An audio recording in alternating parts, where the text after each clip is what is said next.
All right, hi everyone, and welcome to today's Vendasta sales webinar called Improving Your Marketing Automation Strategy in 45 Minutes. I hope everyone can hear me and see my screen. Give me a little sign if you can't, I guess. Perfect. So if you're joining for the first time, welcome. If this isn't your first rodeo, I'll try to zip through the housekeeping things super quick so we can get to the meat and potatoes of today's presentation. It's supposed to go 45 minutes, but I've had 3 coffees today and I'm wired, so I'll probably go faster than that. Anyhow, let's get to it. So my name's Devon. I've worked at Vendasta since early 2012, back when the company was 30 people and we only sold reputation management software. But over these last 4.5 years-ish, I've worn a ton of different marketing and product development hats, from digital strategist to product owner to director of demand gen, but never webinar giver, actually. I tend to leave that to our smooth talking, silver tongued sales king, George Leith. But regardless, I'm excited to be here today discussing marketing automation. For those who don't know, Vendasta is the #1 platform for selling digital solutions to local businesses. And these are some of the partners and brands we have the pleasure of working with every day. Really, agencies and media companies of all shapes and sizes who are looking to make money with digital. And speaking of digital, this is what our offerings look like. Basically, on the left side, there's a representation of our platform, which includes everything that agencies need to promote, provision, fulfill digital marketing solutions at scale. So tons of game-changing stuff in there that's super exciting, like killer prospecting tools, pipeline management system, automated lead gen, all that. And then integrated with that, on the right-hand side, we've got a wholesale marketplace of solutions you can brand as your own and resell to local businesses. So everything from reputation management to social media management to listings management and more. If you're interested in any of the things I just said, you can stay on top of what we're building by subscribing to our newsletter, The Product Insider, and you'll find that URL right here on this slide.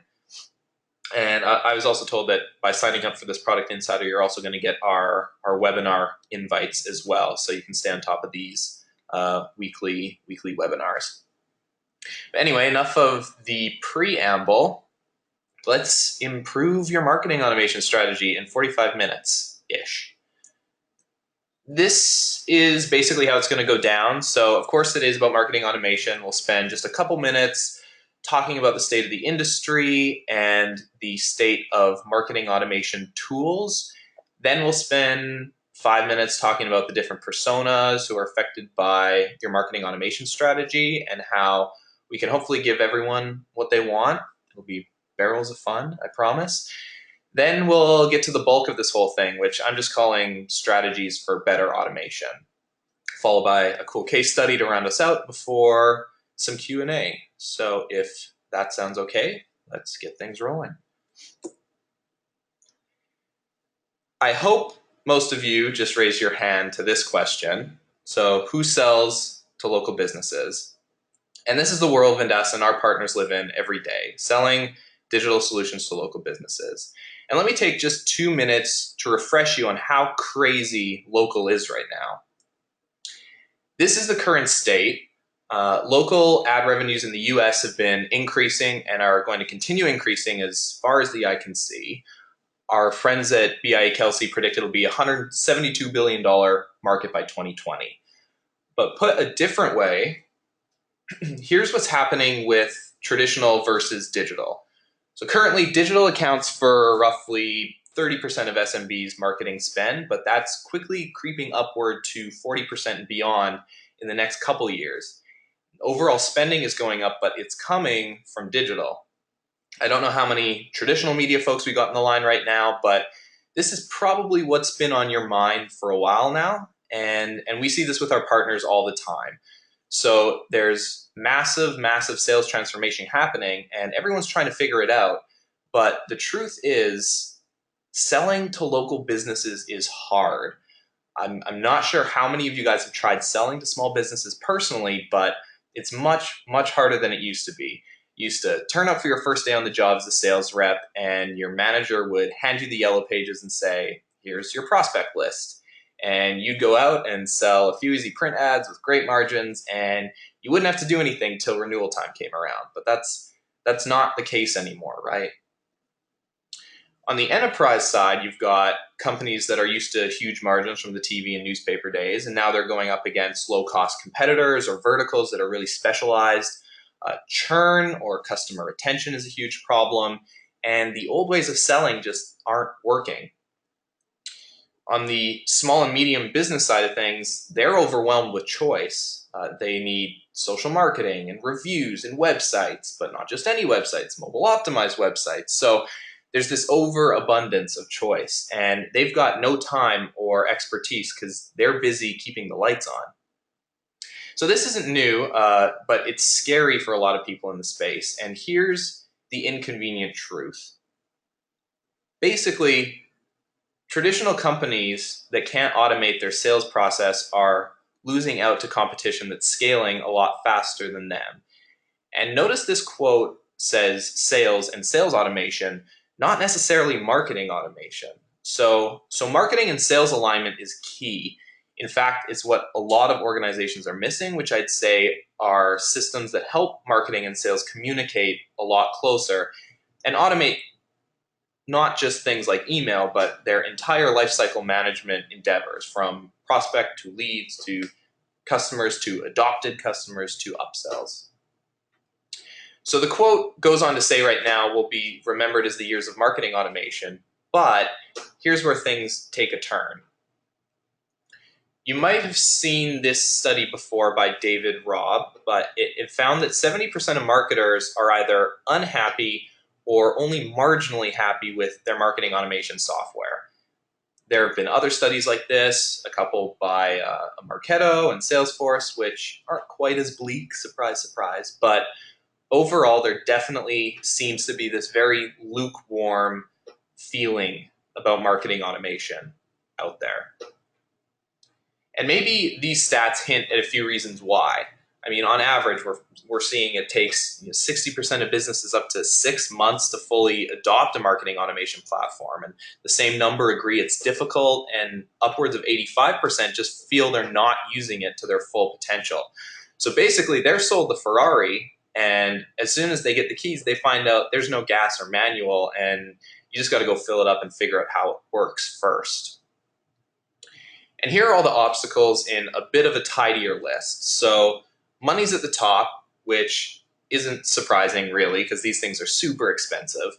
But then you've got all those reasons from before, like poor integration with sales and marketing, poor infrastructure, lack of data and support from sales, and all these things.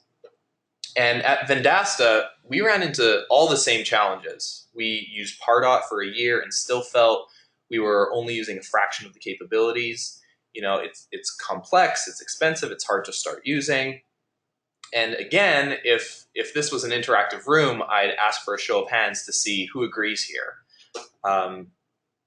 Most of you probably would. That aside from budget, the main obstacles are complexity, lack of data integration. So in other words, nothing is easy or automated about marketing automation. So that's the state of things. If you're curious about all this industry stuff, there's the BIA Kelsey local forecast. Also, I highly recommend this guide that Marketing Land put together. Some really, really rich stuff with some good vendor comparisons in there. But we don't have time to cover all of it, so let's keep moving. Too many challenges, by the way, anyway, it gets you down. So let's talk about solutions, because that's way more fun. And given everything I just talked about, what do people need? To me, it's about 3 things. It's about sales and marketing alignment, it's about better systems, and it's about personalization. And we'll kind of get through each one of these one by one here. But before that, step back a second. Think about the key stakeholders and who you're trying to please and what you're trying to solve with marketing automation. Chances are it's this group of people you're dealing with. You've got a marketing manager, a sales rep, and clients, or small and medium businesses. If you could automate everything these people need, or as much as possible, you'll be way ahead of the game. So let's take 2 quick minutes to figure that out. What does everybody need here? What do marketing managers want? Well, they want content that doesn't cost an arm and a leg to produce. Even the simplest email campaigns, as you probably know, and we'll see in a bit here, can be very, very expensive. But it's the next point they're probably thinking about most, right? Like they want relevant messages that drive qualified conversions. So they want to know they're saying the right things that resonate. And then they need the analytics to understand if they're winning or not. And to help them get there, they're going to need finally tools to figure that out that are easy to implement, that work just out of the box. How about sales managers? What do they want? Well, they're after the real deal metrics, not just clicks and opens, but in-premise visits, calls, actual connects. And they need the data to hold reps accountable for their targets. So chances are they've spent a lot of time developing good practices and coaching their team through their process, and now they just need insights into their pipeline to make sure it's working. And finally, they don't just want marketing's help up until the phone call, but they want consistent communication to help them grow their share of wallet and continue upselling after the original sale is made. What do sales reps want? They want qualified leads. They don't want to waste their time on crappy MQLs that won't help them hit their quotas. They also want to stay top of mind with their prospects without having to email them manually all the time. So persistent campaigns. And apparently from this lead response management study that's linked to at the bottom of this slide, it takes up to 10 contacts for maximum engagement with the prospect. So we're talking frequent engagement here that needs to happen. And finally, salespeople, they need alerts. They want to know when nurtured prospects are ready to be followed up with as soon as possible, because there's a lot of data around that as well into response time and how that affects close rates. Last, but certainly not least, here are your clients. And what do the local businesses want? Well, primarily they need education. They need solutions to problems they're facing and solutions to problems they might not even know they have. So at Vendasta, we preach the phrase that marketing is about being helpful. It's not about trying to sell someone the latest widget. It's about having a conversation with them about their issues and offering solutions in more of a consultative way. Secondly, they're looking for ease of use here, preferably an agency of record that can offer them one login and one contact for all their solutions. And then there's comparison. So we hear this all the time. Businesses crave competitive insights. They want to know how they stack up to the competition or how they're doing compared to the guy across the street. And if you can give them those sorts of insights, you're way, way ahead of the game. So that's the crew we're dealing with. And by and large, that's what they want. Maybe not an exhaustive list, but a good start, which means it's time for some strategy, which is awesome. I've got 5 things to go through, so hopefully that's a manageable chunk to take away. Let me know in the comments if things are moving too fast or if you have questions along the way, and I'll try to get them at the end, or we'll email you some responses. Number 1, make sure you're selling the right solutions in the first place. Okay, so this one's a bit sly since it's not something directly to do with tools and campaigns and all that, but no matter how good or how automated your tools are, it's not going to matter, especially with local businesses, if your offers don't match up with what people want.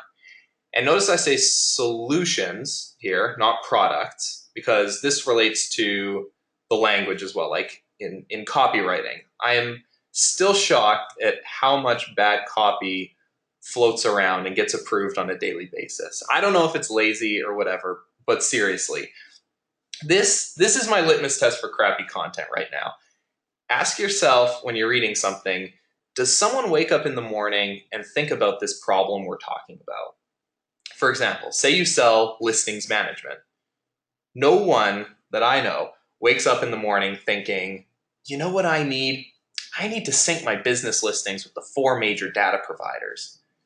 They want to get more foot traffic. They want their address to be right on Google. So talk about those things. HubSpot has a pretty good guide for helping you improve your copy and your headlines. I totally suggest reading that, and you can find the link here. And then there are other tools too, like Touchstone, that'll show you trends and predictions for what subjects and messaging are going to perform the best. So highly recommended. But maybe your subject lines or your emails aren't the problem. Maybe it's a bit deeper. Like, what if you've got too many products or not the right ones that your clients want right now, or your price points are too high? Like, there could be a lot of things affecting conversion and performance of your campaigns that have nothing to do with your campaigns. So take a long, hard look at your current products, solutions, bundles, whatever, and see what's resonating. Because a lot of the time, problems come from focusing on the wrong solutions. These are the products and services that are expected to grow the most in 2016. Sorry, it's hard to read, but I'll show these slides after and you can take a closer look. But anyway, here is what's hot and what's not. There's stuff on here like web hosting, SEO, reputation management, display ads, etc. I assume most of you guys sell a handful of this stuff, if not most of it already, but there's a lot of stuff in here and you can't focus on everything. So priority is important. And if you don't sell some of this stuff, I'd start looking into it too and seeing which ones are the right ones to put in your suite. Here's a closer look at the top growing solutions this year: social media management, reputation management, listings, and presence management. Again, do you offer those things? It's what businesses are voting for with their wallets, stronger online reviews, more social leads, more local SEO traffic. So how much easier would marketing campaigns be if they match what people want right now? I mean, how freaking hot would a Pokemon Go solution be if it was in your product suite, just by virtue of what it is? And everyone knows what it is. This is kind of a joke, but trying to figure out how to make money with it. And that's a compelling email to land in a business's inbox right now, just by nature of the product. And who knows, maybe it'll be on the list next year. But by the way, if anyone has a solution like this, send me a message after. Number 2 strategy I want to talk about is organizing campaigns by clear goals. So at Vendasta, we focus on what we call North Star metrics, like what are the main metrics that help us drive toward our North Star or our main goals. And to figure those out, I think it helps to picture a graph. So picture a graph where the top of the y-axis is all businesses in the world you can sell to. And at the end of the x-axis is all solutions that you can possibly sell. So that's your potential market. It's huge, right? Like if you sell all the solutions in the world to all the businesses in the world, you win. That's total B2B world domination. Of course, since you only sell and you only market a fraction of those products to a fraction of all businesses, your current potential is an area within that. That's this blue area, which we'll call acquisition. That's the number of prospects you currently have times by the number of products you currently sell. So the way to grow this box is to acquire more customers and or acquire more products to sell. Of course, you probably don't sell all your products to all your prospects right now either. So there's another area within that. That's this red area we'll call adoption, which is a number of prospects you're actively selling to, or marketable prospects, times by the average number of products your clients are using.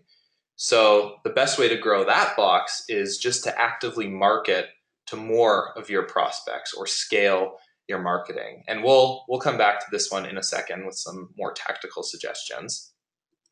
But finally, within that area, you're going to have conversion, which would be the number of fully paying clients times by the number of products they're paying for. And apologies if I ran through this really fast, but hopefully it'll be clear in a minute here. And what we're going to think about now is the secret of what we can do to grow all of these boxes. And the big goal is to drag out the top right corners of each box toward the top right corner of the whole chart.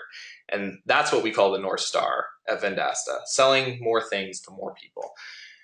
So most of the things on this chart have levers or strategies you can use in your marketing campaigns. You just have to map it with your company goals.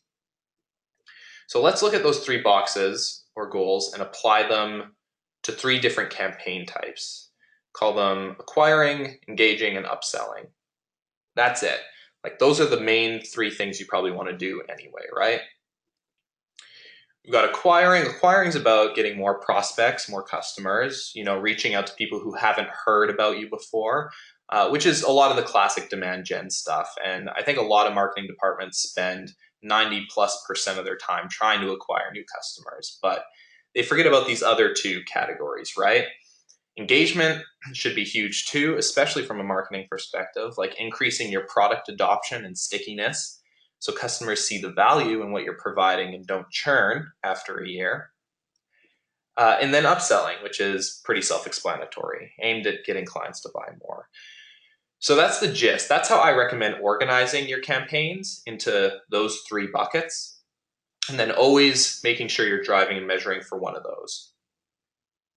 All right, so in the next section, let's take this kind of fluffy strategy stuff and get to some actual tactics here. Number 3, or the third point in this presentation, is going to be about providing value and personalizing everything. Okay, so everyone knows this by now, right? Content's one of the most, if not the most, critical part of marketing efforts. It's not the only part, but certainly a lot hinges on it. And it's expensive. So these are super rough numbers, but you can believe they're in the realm of possibility. From start to finish, a simple email campaign can run thousands of dollars. And that's not even with anything fancy, right? So you've got to be able to focus efforts on content that'll work and scale. Best thing we've found, especially for capturing small businesses' attention, is a report.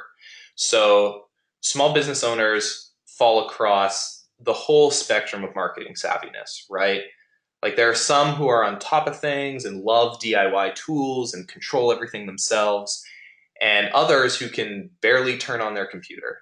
So education and being helpful is a big component. And with a report, you can tell them, depending on what you sell, of course, like, hey, your address is wrong on Google, you've got bad reviews, or your Facebook page sucks, or whatever. But you can go into detail and prove that you know what you're talking about. So we build these kinds of reports at Vendasta for our partners called the Snapshot Report. But it's funny because our VP of sales has another name for it. He calls it the report of pain. And he wrings his hands together when he sees a small business with bad grades because he knows it's a great sales opportunity. And that's the secret here. Make a report that's not only informative, but one that links directly to your solutions, and then don't make it too easy to score super well. So on the topic of personalization, imagine taking a report or a complimentary audit or something like that that's tailored for every prospect and sending it out with an email like this. Hi, small business, here's a complimentary report, check it out. There's no hard sales lingo in here. It's purely informational, purely to engage and start conversations. The small business owner opens up whatever report you've sent and sees personalized information, which immediately stands out from all the spam they get, right? It's informative, it's helpful, it establishes trust that you know what you're talking about, and it starts that conversation, which are all things we mentioned stakeholders wanted before. And we've been doing these campaigns for quite a while now, and the engagement stats are crazy.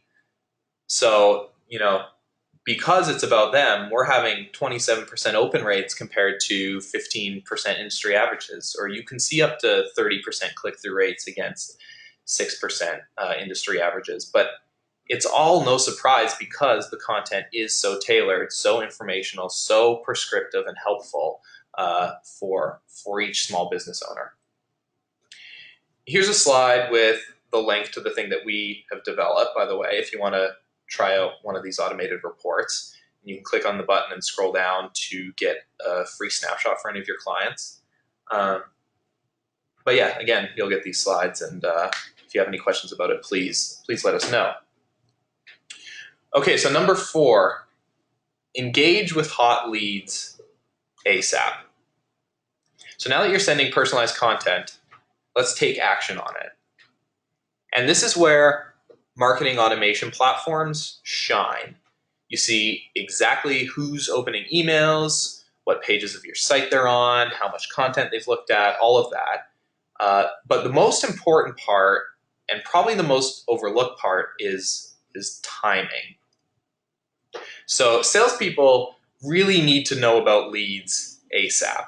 Like, the research is crazy. Leads apparently are 900% more likely to convert if followed up with in 5 minutes. But connecting is tough, right? So it takes twice as many call attempts to reach a prospect as it did 10 years ago. Like, let those stats sink in for a minute.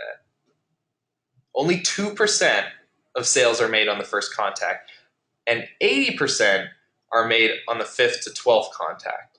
But 80% of salespeople give up before that. So that's madness. That's not just a sales issue. Like, you need to make sure your automation systems are there to stop that from happening, stop from giving up before someone's ready to buy. And it's the old mantra, right? Like, if at first you don't succeed, try again. This here on the screen is a bit of a different definition from classic evergreen marketing, but I think the metaphor works really well here too. You want to continuously market to prospects until you've maximized all those colored boxes on that graph from before. And to make that all happen, marketing automation, pipeline management have to be inextricably linked. Your CRM should have an ultra clear to-do list and closed loop reports from reps, and it just has to be easy to understand and easy to log in, get what you need, and make follow-ups as soon as possible. All right, so lastly here, number 5 is about talk tracks and having a talk track for every sales scenario. This comes back to sales alignment again, and really the idea of how can you expect your marketing to work if sales isn't synced up with what you're sending and what your marketing messages are. Talk tracks and scripts, of course, are super important. I bet a lot of you use them, especially for junior team members. A personal story, I guess, we had some really good lead numbers coming in a few quarters ago, like really qualified companies, but they weren't closing. So it's the classic sales and marketing battle, right? You confront the sales manager and he says, your leads are crap. And you say, no, you're not giving them enough effort, and back and forth. But then we pulled the calls, and in this case, we were right. Aren't always right, but in this case, we were right. So lots of the content was barely getting referenced by the reps. And maybe some of these leads were too top of funnel, so they got put back in the nurturing machine, but others definitely warranted more follow-up from sales.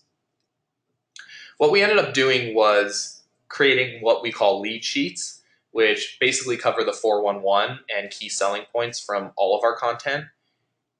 These things aren't supposed to be total substitutes for actually reading the piece or watching the webinar or whatever, but it's more of a quick refresher, so reps are comfortable talking about whatever it was that marketing drummed up and sent a campaign about. We also include, in these things, suggested approaches, which sales has found very helpful. Stuff like little jokes that they can say on the line, or quick info about how the webinar went or something to break the ice. Then we take all these content summaries and we put them in our Sales and Success Center, which is our Vendasta-made CRM, and they all live in one place, which is equally important. We haven't been able to say it enough internally that you need a single source of truth, that you need a central place for all of your sales and marketing materials to live, or they're not going to get used and you're going to have wasted all your time and resources developing them. It's as simple as that. So those are the main points I wanted to cover in this week's webinar. There will be a recap in a minute, but before that, I thought I'd just mention a brief case study here we did with one of our partners to drive this all home. So Comporium is a partner. They're a multimedia services provider that helps SMBs with online marketing. They've been around for 100 years, so they're not new kids on the block. And their goal in 2015 was to increase digital revenue by 62%, which is huge. So around the same time, we had our snapshot tool just come out and help them take it for a test drive. And just quickly here, how the whole process worked, I guess, was that the reps got email addresses for their prospects on Monday. So they did a little bit of research, came up with the prospects they wanted to prospect. And by Tuesday afternoon, they would launch a 4-week campaign with links to these snapshot reports for potential and existing customers. And once the emails went out, the reps were instantly alerted of email engagement, and they could check to see which prospects had opened them, who had interacted with them, all that. And then each time the prospects engaged with an email, flames would appear by their account, letting the reps know, of course, which services are interested their prospects the most. So there's actually a link to the full case study here on this next slide. You can please go ahead, feel free to read it and what their entire process was, which is very interesting. But of course, the results are probably more interesting and were very, very successful. So similar to the stats I showed before, the opens and click-through rates were well above industry averages. They were able to increase digital accounts 42% and add a lot of new paying clients to their packages, and ultimately gained 82% lift in digital revenue, which blasted past their 62%. And what really stuck with me from this whole story was something their VP said about the reps. And he described the magic moment. He said, the biggest thing was when sales reps saw how the report made their job a little easier, because it's packed with info to start a conversation, and they were able to get more appointments and not have to do it the cold calling way. And that was when the buy-in came, when they saw how that personalized marketing material helped them start more conversations and really just separate the wheat from the chaff and sell faster. So here's a quick recap for what I think is needed to improve most people's marketing automation strategies. Number one, strategies built around sales alignment. Marketing is not in its own little silo. So this is making sure you're selling the right solutions. This is alerting reps immediately upon engagements. It's following up persistently. It's all of that. Very, very sales-focused marketing thinking, I guess. Number two is smarter systems. Definitely ones that don't take half a year to implement and are quick to scale. So you can see a list of those in the marketing land paper I linked to at the start.